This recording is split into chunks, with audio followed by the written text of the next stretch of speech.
Judul video ini adalah gimana kamu bisa beli apapun yang kamu pingin dan gak pernah habis duit meskipun modal kamu belum besar. Ini ceritanya kamu mesti sekarang ini rasa pas-pasan malah bisa beli apapun yang kamu mau.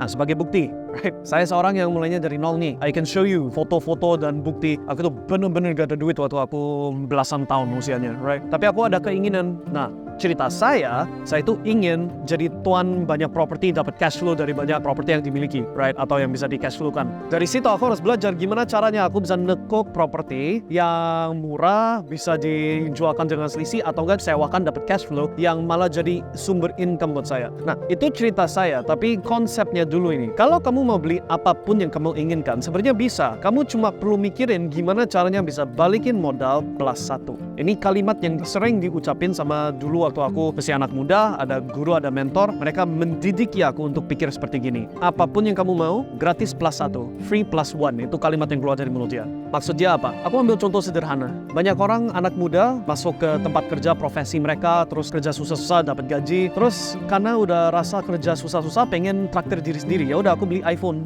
Tapi iPhone-nya buat apa ya? Untuk chatting sama teman-teman, untuk doom scrolling di TikTok, nggak jadi apa-apa. Right? Nah, itu pola pikiran umum yang bukan free plus 1. Kalau pola pikiran free plus 1 ini pola pikiran entrepreneur, seorang yang level up dari cuma orang biasa. Right? Dia bisa, oke, aku udah keluar modal beli iPhone. Satu iPhone katakanlah 30 juta, sekian, plus minus. Gimana sekarang aku bisa gunakan iPhone ini atau manfaatin iPhone ini supaya dapat balik modal iPhone ini plus 1? Ini sesuatu hal yang saya sendiri beneran lakukan. Dulu waktu aku gak ada duit sedikit tapi belum besar, aku tuh cuma ada modal beli HP biasa, Samsung Note berapa, aku lupa generasinya, udah tua. Terus aku mikir, ini out of pocket, kalau gak salah ya aku agak lupa, sekitar 16 juta atau 15 juta lah, I forget the price. Tapi aku harus mikir, gimana aku bisa balikin modal ini, HP ini. Ya udah, aku bikin video yang merupakan iklan pertama saya yang muncul di YouTube yang jadi viral, right? Itu pakai HP biasa, tapi dari satu video dari kamera Samsung ini bukan kamera mewah loh, just kamera biasa aja, malah bisa hasilkan multimiliaran,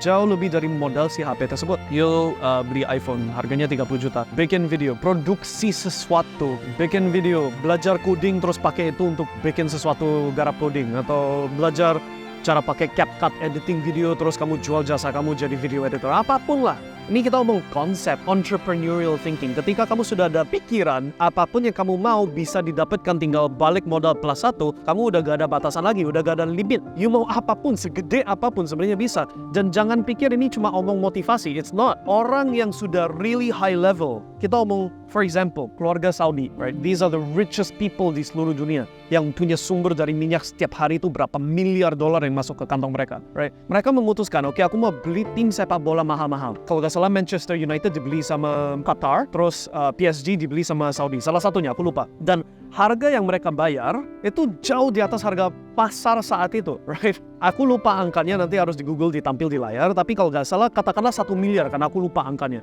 Di saat waktu mereka beli dengan harga 1 miliar itu udah kayak gak masuk akal untuk beli bayar segitu banyak, sampai jadi masalah hukum di negara sana. Ini kayaknya unfair advantage, mereka dari sumber dana yang besar bisa bayar harga yang gak ada lawan yang bisa bayar, gitu loh. Dan orang biasa yang gak ada pikiran free plus 1 selalu pikirnya gini, keluarga Saudi ya biasalah, duitnya kebanyakan bayar uang kebesaran, gak masalah buat mereka, uang duitnya dari minyak kan. Nope, that's not how they think. Itu bukan cara mereka berpikir. Keluarga Saudi itu bukan keluarga bodoh, really. They're very, very smart. Ternyata, hasil dari tim tersebut, hasil duit yang dihasilkan dari TV, dari siarannya, dari prize money, dari championshipnya, itu nggak cukup buat make sense bayar segitu banyak buat beli tim tersebut. Tapi kan dari mereka assembly tim superpower yang isinya ada kayak Neymar, ada Mbappe, right? Mereka bikin tim yang isinya superstar semua, tahu-tahu sekarang ada kesempatan jual baju-baju. Kalau kamu lihat pas mereka masuk ke lapangan sepak bola, semuanya berjas-jasan, ya kan? Bermerek PSG. Bajunya dapat logo merek-merek yang juga dimiliki sama Saudi, atau enggak mereka ada partnership-nya. Sumber duitnya itu dari mana-mana. Ya, aku cuma baru kasih beberapa contoh, gitu loh. Sehingga duit yang mereka bayar actually kecil banding revenue yang mereka bisa dapat dari mana-mana. Tapi perlu pikiran kreatif. kreatif, entrepreneurialism, supaya bisa free plus one. Ini konsep yang sama kamu juga bisa lihat bahkan di Indonesia. Kamu lihat orang influencer nyetir mobil mewah-mewah. Orang biasa pikir, oh karena duitnya gede. No, karena mereka keluar duit dapat mobil mewah atau sejenisnya, itu kan bisa dicuanin dari views kayak, dari jualan produk, membership, apa kayak yang mereka jual, right? I don't do that, but banyak yang seperti gitu. Mr. Beast, channel YouTube terbesar di seluruh dunia, dia juga sama. Dia selalu ucap secara publik, oh, apapun profit yang kita hasilkan digulung lagi ke next video kita. Itu secara publik apa yang dia bilang. Nah, di belakangnya sebenarnya dia itu cuma ngomong seperti gitu supaya gak pernah bayar pajak, gitu loh. Kalau next videonya dia selalu makan profit dia dari video sebelumnya, ya berarti kan itu bisa mengurangi profit sehingga pajaknya nol. Tapi at the end of the day, siapa yang mesti pegang aset yang dipakai buat bikin video itu? Misalkan nih, dia beli gudang, terus bikin set yang isinya banyak aset-aset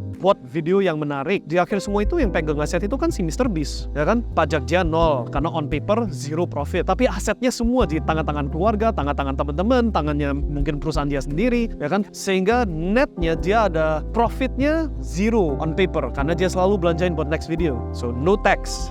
Asetnya gede, paham ya? Dan ketika kamu sudah punya banyak aset, bisa cair profit dari aset. Gimana caranya? Ke bank, dapat utang yang rendah bunganya, right? Sama aja kamu cair profit dari aset itu kan? Ya bayar bunga sedikit, tapi kan bunga bisa dibayar dari hasil video berikutnya. Paham ya? Nah ini pola pikiran, semua aku kasih contoh ini. Pola pikiran free plus one, modal balik plus satu. Ini pola pikiran entrepreneur, dan ini pola pikiran yang kalau kamu baru sekali dengar mungkin gak rasa possible. Tapi ketika kamu udah terapin dalam hidup kamu sehari-harian, sehingga ini jadi habit kamu, apapun yang kamu belanjakan harus balik modal, maka kamu gak ada batasan lagi, mau beli apapun bisa. Termasuk bukan barang fisik, mau jasa, mau bayar orang. Ini baru hari ini aku melakukan konsultasi warna untuk tahu warna apa yang cocok di kulit aku, bla bla bla. Orang biasa kayak contoh, aku ada saudara saya ikut kebetulan, terus dia bilang, ngapain kamu bayar duit mahal-mahal cuma untuk konsultasi warna doang, you mau suka warna apa tinggal beli, ya kan? Tapi di pikiran aku, I know how to cuanin ilmu itu, paham ya? Entah itu di konten saya, entah itu saat saya pertemuan sama orang atau apa,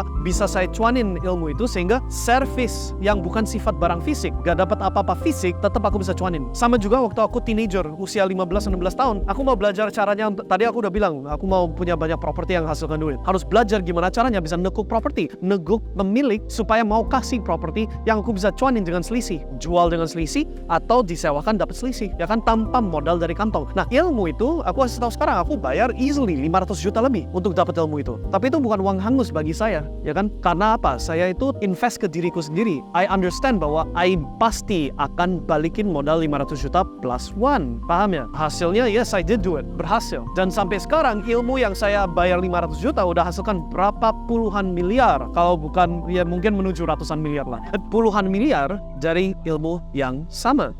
Saya gak pernah khawatir bayar konsultan, bayar mentor, bayar advisor, dan juga gak pernah khawatir bayar pegawai, team member, partner. Semua gak pernah khawatir. Kenapa? Karena selama saya bisa balikin modal plus one, itu barang gratis, tanda kutip. Paham ya maksudnya? Memang perlu pikir untuk caranya gimana, perlu kreativitas. Tapi justru fun-nya di situ, excitement-nya dari situ. Dan kalau kamu bisa terapin hal yang sama, gak pernah pikir lagi soal, aduh aku harus irit, gak boleh beli ini yang aku pingin, gak boleh recruit partner karena team member itu mahal. Gak pernah mikir kayak gitu. Selalu berpikir, aku keluar dana sekian, harus bisa balik modal plus satu. Semoga apa yang aku bahas di video ini jadi pelajaran yang bikin buka mata buat kamu. Karena beneran, kalau kamu bisa terapin ilmu ini, udah gak bisa dibatasi lagi. You mau terbang first class, mau terbang private jet, you mau barang ini, barang itu, mau punya mobil tertentu, mau lifestyle tertentu, semua bisa digituin. Balik modal plus one. Gratis plus 10.000. Oke? Semoga bermanfaat guys. Ya, it changed my life. Semoga merubah hidup Anda juga. Oke? Of course, kalau kamu mau lebih nempel, lebih dekat, kita pasti include link di mana-mana buat join komunitas kami, biar kamu bisa makin dekat dan makin menyerap. Tapi terlepas dari itu, mau sama saya, mau jalan sendiri, it's up to you. It's totally, I give this to you for free. Oke? So, jalan dengan konsep ini, mengubah hidup kamu, hasilkan uang lebih banyak, dan jadi orang yang hidupnya lebih bebas, lebih indah. Amin ya. Sukses dan see you next time. Bye.